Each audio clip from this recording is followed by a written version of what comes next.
ಕಲಬುರಗಿಯಲ್ಲಿ ಅಕ್ರಮ ಕಲ್ಲು ಗಣಿಗಾರಿಕೆಯಿಂದ ಮನೆ ಗೋಡೆಗಳು ಬಿರುಕು ಬಿದ್ದಿವೆ.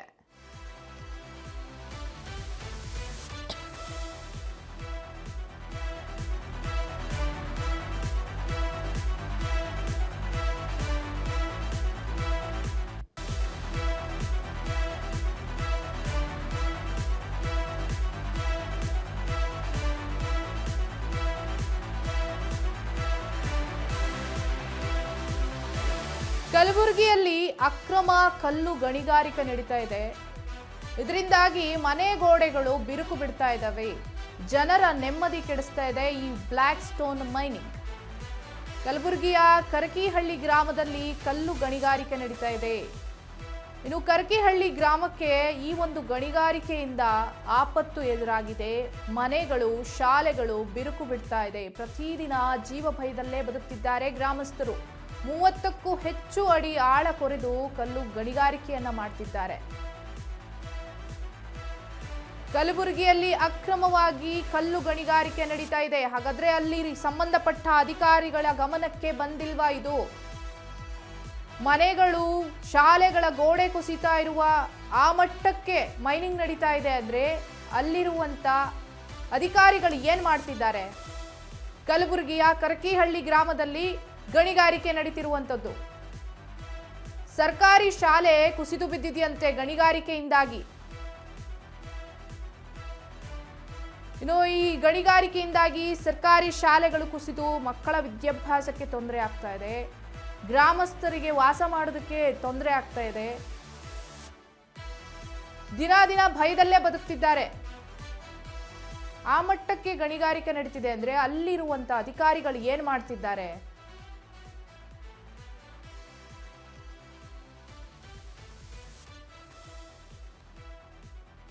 ಎಸ್, ಕಲಬುರಗಿಯಲ್ಲಿ ಕಲ್ಲು ಗಣಿಗಾರಿಕೆ ನಡೀತಾ ಇದೆ. ಇದು ಸಂಪೂರ್ಣ ಎಕ್ಸ್ಕ್ಲೂಸಿವ್. ಗಣಿಗಾರಿಕೆಯಿಂದ ಕರಕಿಹಳ್ಳಿ ಗ್ರಾಮಕ್ಕೆ ಆಪತ್ತು ಎದುರಾಗಿದೆ.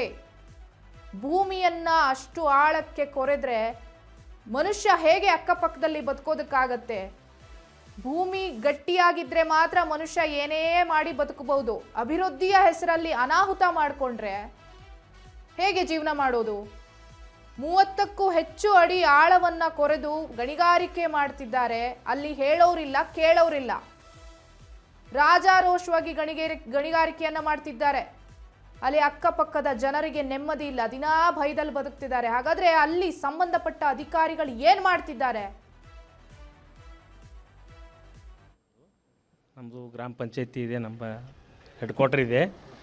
ಇಲ್ಲಿ ಸಮಸ್ಯೆ ಏನಾಗಿದೆ ಸರ್, ಭಾಳಷ್ಟು ರೈತರಿಗೆ ತೊಂದರೆ ಆಗತ್ತದ. ಬೋರ್ವೆಲ್ ನೀರು ಆಲ್ರೆಡಿ ಉದಾಹರಣೆ ಹೇಳ್ತೀನಿ. ನಂದೇ ಬೋರ್ವೆಲ್ 2008ರಲ್ಲಿ ಬೋರ್ ಹಾಕಿದ್ದು. ನಮಗೆ ಇವೇನು ಬ್ಲಾಸ್ಟ್ ಏನು ಇಲ್ಲಿ ಬಂದ್ ಮಾಡಕ್ಕೆ ಸುಮಾರು ನಮ್ಮ ಬೋರೇ ಬಂದಾಯಿತು. 4 ಇಂಚು ನೀರಿರ್ತಿತ್ತು. ಬೋರ್ವೆಲ್ ಬಂದಾಯ್ತು. ನಮ್ಗೆ ಏನು ಮಾಡ್ಬೇಕು ನಾವು ಇಲ್ಲಿ? ನಾವು ಯಾಕಂದ್ರೆ ಈ ಒಂದು ಒಣ ಹವಾಮಾನ ಪ್ರದೇಶದಾಗ ನಾವಿವಿ. ನಮಗೆ ಕುಡಿಯೋಕೆ ನೀರಿನ ಸಮಸ್ಯೆ ಇಲ್ಲಿ ಭಾಳಷ್ಟು ಅದ.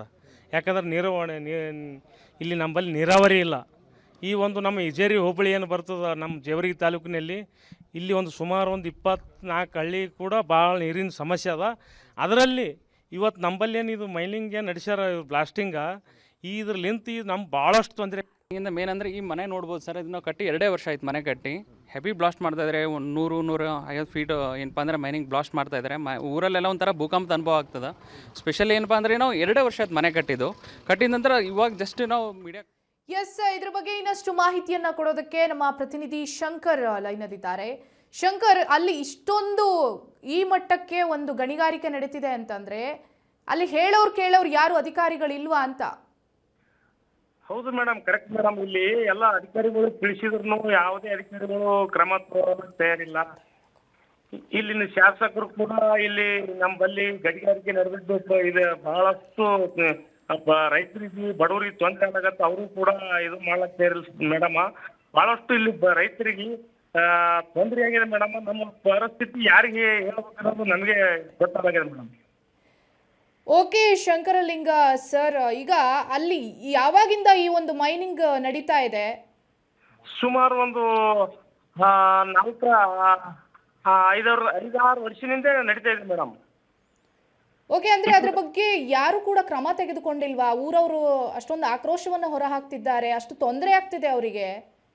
ತೊಂದರೆ ಭಾಳ ಆಗ್ತಿದೆ ಮೇಡಮ್. ಇಲ್ಲಿ ಅವರು ದುಡ್ಡಿನ ಒಂದು ಮದದಲ್ಲಿ ಒಂದು ದೊಡ್ಡಷ್ಟು ಭಾಳಷ್ಟು ಗಳಿಸಿ ಇಲ್ಲಿ ಇದು ಮಾಡ್ತಾ ಇದ್ದಾರೆ. ಯಾರೋ ಒಬ್ರು ಕೇಳಿದ್ರೆ ನೀನ್ ಯಾಕೆ ಮಾತಾಡ್ತೀಯ ಅಂತೇಳಿ ಧಮಕಿ ಹಾಕ್ತಾರೆ ಮೇಡಮ್. ಹಿಂಗಾಗಿ ಇಲ್ಲಿ ನಮ್ಮ ಬಳಿ ಸಮಸ್ಯೆ ದೊಡ್ಡದಾಗ್ಯದ. ಯಾಕಂದ್ರೆ ಅದು ಡಸ್ಟ್ ಬರೋದ್ರಿಂದ ರೋಗ ಉಂಟಾಗತ್ತವ್ರ ಮೇಡಮ್. ಆಯ್ತು, ಮನೆಗಳು ಬ್ರೀಕ್ ಬಿಡ್ಲಾಗತ್ತಿದಾವೆ ಮೇಡಮ್. ಸರ್, ಇವಾಗ ಅಲ್ಲಿ ಯಾವುದೋ ಅಧಿಕಾರಿಗಳಿಗೆ ನೀವು ಅಂದ್ರೆ ಕಂಪ್ಲೇಂಟ್ ಮಾಡಿಲ್ವಾ? ನೀವು ಊರವರೆಲ್ಲ ಹೋಗಿ ಈ ರೀತಿ ತೊಂದರೆ ಆಗ್ತಿದೆ ನಮಗೆ, ಶಾಲೆ ಕೂಡ ಕುಸಿದು ಬಿದ್ದಿದೆ ಅಂತಂದ್ರೆ ಆ ಮಟ್ಟಕ್ಕೆ ಆಗಿದೆಯಲ್ಲ ಸರ್ ಅದು? ಸರ್, 4 ಶಾಲೆಗಳು ಕುಸಿದು ಬಿದ್ದಾವ ಸರ್. ಶಾಲೆಗಳು 4 ಸಂಪೂರ್ಣ ಕುಸಿದು ಬಿದ್ದಾವ. ಈಗ ಮಕ್ಕಳು, ನಾವು ಗ್ರಾಮ ಪಂಚಾಯತಿ, ನಾನು ಉಪಾಧ್ಯಕ್ಷ ಇದ್ದೇನೆ ಮೇಡಮ್. ನಮ್ಮ ಗ್ರಾಮ ಪಂಚಾಯತಿನ ಶಾಲೆಯವರಿಗೆ, ಶಾಲೆ ಮಕ್ಕಳಿಗೆ ನಾವು ಬಿಟ್ಟು ಕೊಟ್ಟಿದ್ದೇವೆ. ನಮ್ಮ ಪಿಡಿ ಪಂಚಾಯತಿ ಅಭಿವೃದ್ಧಿ ಅಧಿಕಾರಿ ಮತ್ತು ನಮ್ಮ ಅಧ್ಯಕ್ಷರ ನೇತೃತ್ವದಲ್ಲಿ ನಮ್ಮ ಎಲ್ಲ ಗ್ರಾಮ ಪಂಚಾಯತ್ 17 ಗ್ರಾಮ ಪಂಚಾಯತಿ ಮೆಂಬರ್ಗೂ ಒಪ್ಪಂದ ಮಾಡಿ ನಮ್ಮ ಗ್ರಾಮ ಪಂಚಾಯತಿ ಶಾಲೆಗೆ ಬಿಟ್ಬಿಟ್ರು ಸರ್ ಮೇಡಮ್.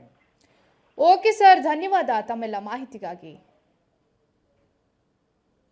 ನೋಡಿ, ಕಲಬುರಗಿಯಲ್ಲಿ ಯಾವ ಮಟ್ಟಕ್ಕೆ ಗಣಿಗಾರಿಕೆ ನಡೀತಿದೆ ಅಂದರೆ ಅಲ್ಲಿ ದೃಶ್ಯದಲ್ಲಿ ನೋಡ್ತಾ ಇದ್ದೀರಾ ನೀವು. ಗೋಡೆಗಳು, 4 ಶಾಲೆಗಳು ಕುಸಿದು ಬಿದ್ದೋಗಿದೆಯಂತೆ.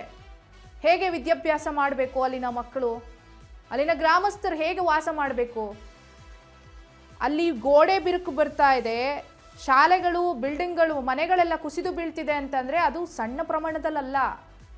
ಆ ಮಟ್ಟಕ್ಕೆ ಗಣಿಗಾರಿಕೆ ಆಗಿರುತ್ತೆ. ಅದಕ್ಕೆ ಆ ರೀತಿಯಾದಂಥ ವಾತಾವರಣ ಸೃಷ್ಟಿಯಾಗಿರುತ್ತೆ.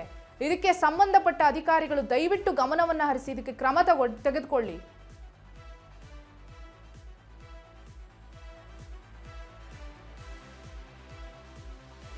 ಎಸ್, 30ಕ್ಕೂ ಹೆಚ್ಚು ಅಡಿ ಆಳದವರೆಗೂ ಮೈನಿಂಗ್ ಮಾಡ್ತಿದ್ದಾರೆ ಕಲಬುರಗಿಯಲ್ಲಿ.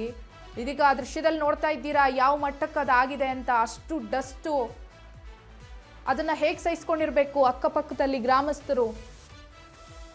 ಈ ಮಟ್ಟಕ್ಕೆ ಗಣಿಗಾರಿಕೆಯನ್ನ ಮಾಡಿ ಅವರು ಹೊಟ್ಟೆ ತುಂಬಿಸ್ಕೊತಿದ್ದಾರೆ. ಆದ್ರೆ ಹೇಳೋರಿಲ್ಲ, ಕೇಳೋರಿಲ್ಲ.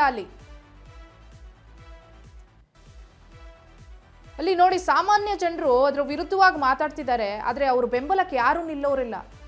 ಅಲ್ಲಿಗೆ ಸಂಬಂಧಪಟ್ಟ ಅಧಿಕಾರಿಗಳು ಏನ್ ಮಾಡ್ತಿದ್ದಾರೆ ಗೊತ್ತಿದ್ರೂ ಸುಮ್ಮನಿದ್ದಾರಾ ಅಂತ ಗೊತ್ತಾಗ್ತಿಲ್ಲ ಏನು ಅಂತ. ಅಲ್ಲಿ ದೃಶ್ಯದಲ್ಲಿ ನೋಡಿದ್ರೆ ಗೊತ್ತಾಗತ್ತೆ ಯಾವ ಮಟ್ಟಕ್ಕೆ ಧೂಳಾಗಿದೆ, ಡಸ್ಟ್. ಆ ಡಸ್ಟಲ್ಲಿ ಹೇಗೆ ಬದುಕ್ತಿದ್ದಾರೆ ಜನ ಅನ್ನೋದೇ ಒಂದು ಆಶ್ಚರ್ಯ.